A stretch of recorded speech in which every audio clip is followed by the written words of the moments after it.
옛날 옛적 조선시대 연화라는 아름다운 기녀가 있었다. 그녀는 빼어난 미모와 가야금 솜씨로 유명했지만 불행히도 부모를 일찍 여의고 기생집에서 자랐다. 연화는 자신의 처지를 비관하지 않고 밝고 긍정적인 마음으로 살아가려 노력했다. 어느 날 연화는 글공부에 매진하는 가난한 선비 도연을 만나게 되었다. 도연은 수려한 외모와 뛰어난 글재주를 지녔지만 몰락한 양반 가문 출신이라 앞날이 불투명했다. 두 사람은 첫눈에 서로에게 끌렸고 깊은 사랑에 빠졌다. 연화는 도연의 뒷바라지를 하며 그가 과거에 급제하기를 간절히 바랐다. 도연 역시 연화의 헌신적인 사랑에 감동하여 반드시 성공해서 그녀를 행복하게 해주겠다고 다짐했다. 두 사람은 비록 가난했지만 서로를 위지하며 아름다운 사랑을 키워나갔다. 어느 깊은 밤, 두 사람은 달빛 아래 정자에 앉아 미래를 약속했다. 도연은 연화의 손을 잡고 굳은 목소리로 말했다. 연화, 내 반드시 과거에 급제하여 그대를 이 험한 곳에서 벗어나게 해주겠소. 내 평생 그대만을 사랑하며 행복하게 살 것이오. 연화는 도연의 품에 안겨 눈물을 글썽였다. 도련님, 저는 도련님만 계시면 됩니다. 부귀영화도 높은 벼슬도 바라지 않습니다. 그저 도련님 곁에서 평생을 함께하고 싶습니다. 두 사람의 사랑은 깊어졌지만 신분 차이는 어쩔 수 없는 현실이었다. 도연의 어머니는 기생 따위와 아들이 어울리는 것을 극도로 싫어했고 연화 역시 도연의 앞길을 막을까봐 불안해했다.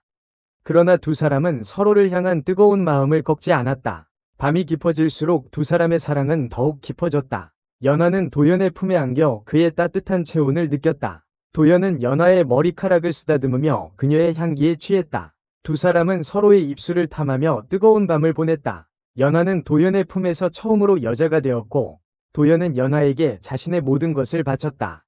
어느 날 도연의 글재주를 눈여겨본 조정의 대신 조 부인이 그를 불렀다. 조 부인은 남편의 권세를 등에 업고 온갖 횡포를 부리는 탐욕스러운 여인이었다. 그녀는 도연을 자신의 수하에 두고 그의 능력을 이용해 더 많은 부를 축적하려 했다. 도연은 조 부인의 제안을 거절할 수 없었다. 가난한 선비에게는 더없이 좋은 기회였지만 연화는 불안한 마음을 감출 수 없었다.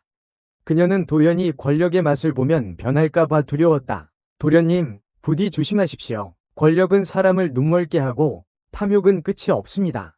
도연은 연화의 걱정을 이해했지만 자신의 능력을 펼칠 기회를 놓치고 싶지 않았다. 연화, 걱정 마시오. 나는 결코 변하지 않을 것이오. 그저 잠시 동안만 조부인의 밑에서 일하면서 힘을 키울 것이오. 그리고 반드시 그대를 이 험한 세상에서 구해낼 것이오. 도연은 연화에게 굳게 약속했지만 그의 눈빛에는 이미 야망이 번뜩이고 있었다. 조부인의 밑에서 일하면서 도연은 빠르게 출세가도를 달렸다. 그는 뛰어난 글재주와 처세술로 조부인의 신임을 얻었고 얼마 지나지 않아 작은 벼슬자리에 올랐다. 도연은 점점 더 많은 권력과 부를 누리게 되었고 그의 성격도 조금씩 변하기 시작했다. 처음에는 연화를 잊지 않고 자주 찾아왔지만 시간이 지날수록 그의 발길은 뜸해졌다.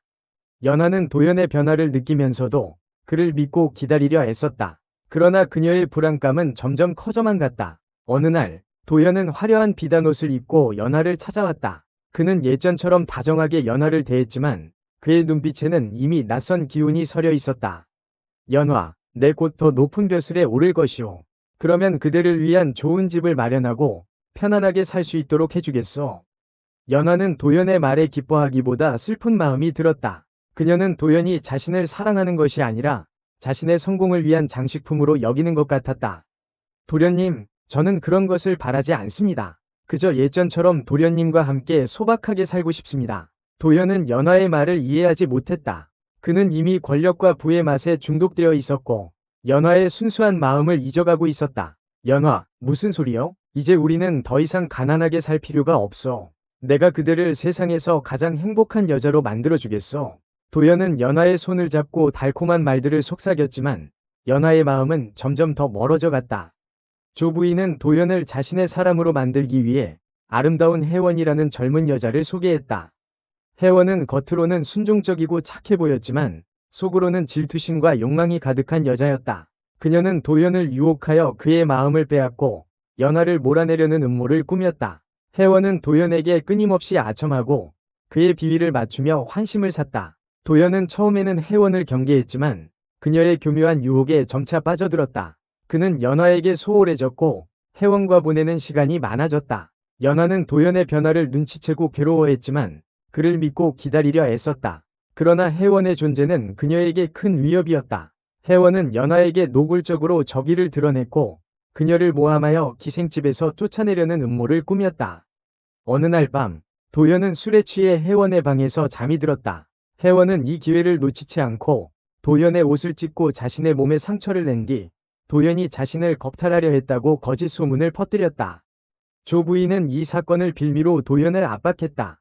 그녀는 도연에게 혜원과 혼인할 것을 강요했고 그렇지 않으면 그의 관직을 빼앗고 감옥에 가두겠다고 협박했다. 도연은 이러지도 저러지도 못하는 상황에 빠졌다. 그는 연하를 사랑했지만 자신의 목숨과 권력을 지키기 위해서는 혜원과 혼인해야만 했다.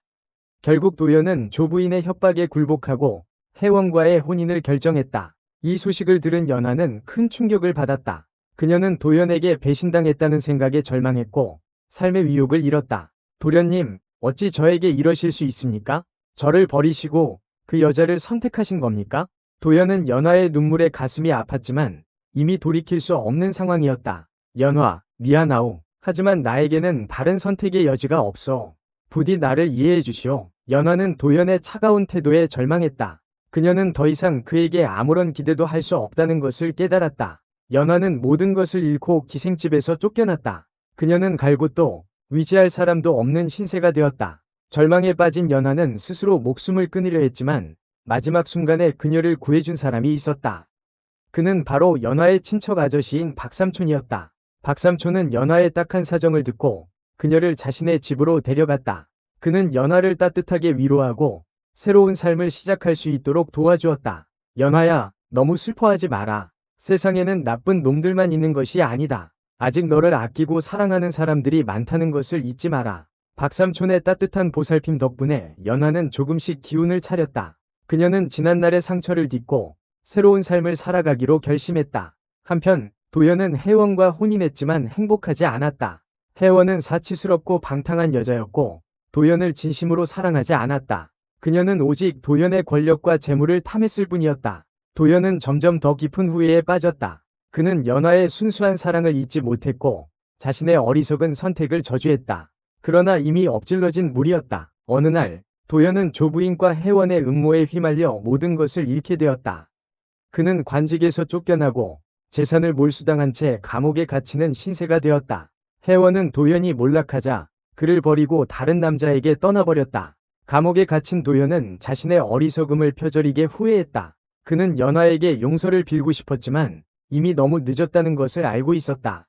몇 년 후 도연은 감옥에서 풀려났지만 그는 이미 모든 것을 잃은 빈털터리였다.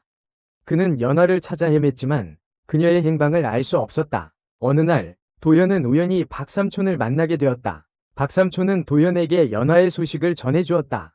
연하는 이제 더 이상 기생이 아니다. 그녀는 새로운 삶을 살고 있다. 너는 그녀를 잊고 내 갈 길을 가거라. 도연은 연하가 행복하게 살고 있다는 소식에 안도하면서도 그녀를 잃은 슬픔을 감출 수 없었다. 그는 자신의 어리석은 선택을 후회하며 평생을 죄책감 속에서 살아가게 되었다. 시간이 흘러 연하는 박삼촌의 도움으로 작은 가게를 열어 생계를 꾸려나갔다. 그녀는 더 이상 과거의 아픔에 얽매이지 않고 현재의 삶에 충실하려 노력했다. 비록 도연을 완전히 잊지는 못했지만 그녀의 마음속에는 이미 새로운 희망이 자리 잡고 있었다. 어느 봄날, 연하는 가게 앞에 핀 아름다운 꽃들을 바라보며 미소를 지었다. 그녀의 곁에는 박삼촌이 있었다. 연하야, 이제 그만 슬퍼하고 행복하게 살아야 한다. 너는 충분히 그럴 자격이 있다. 연하는 박삼촌의 따뜻한 말에 눈물을 글썽였다. 네, 삼촌, 저도 이제 행복해지고 싶어요. 더 이상 과거에 얽매이지 않고 앞으로 나아갈 거예요. 연하는 굳은 결심을 하고 새로운 삶을 향해 힘차게 발걸음을 내디뎠다. 그녀의 앞날에는 아직 많은 어려움이 기다리고 있겠지만 그녀는 더 이상 혼자가 아니었다. 그녀의 곁에는 그녀를 사랑하고 지지하는 박삼촌이 있었고 그녀의 마음속에는 새로운 희망이 빛나고 있었다. 세월은 무심하게 흘러갔지만 연하의 마음속에는 도연과의 추억이 여전히 남아 있었다. 그녀는 가끔씩 도연을 떠올리며 그의 안부를 궁금해했다. 하지만 그녀는 더 이상 그에게 미련을 갖지 않았다. 그녀는 자신의 삶을 살아가야 했고 도연 역시 자신의 삶을 살아가야 한다는 것을 알고 있었다. 어느덧 시간이 흘러 연화의 삶도 서서히 저물어가고 있었다. 어느 날, 연화는 조용히 눈을 감았다. 그녀의 얼굴에는 평화로운 미소가 번져 있었다. 그녀는 비록 파란만장한 삶을 살았지만 마지막 순간에는 행복을 찾은 듯했다.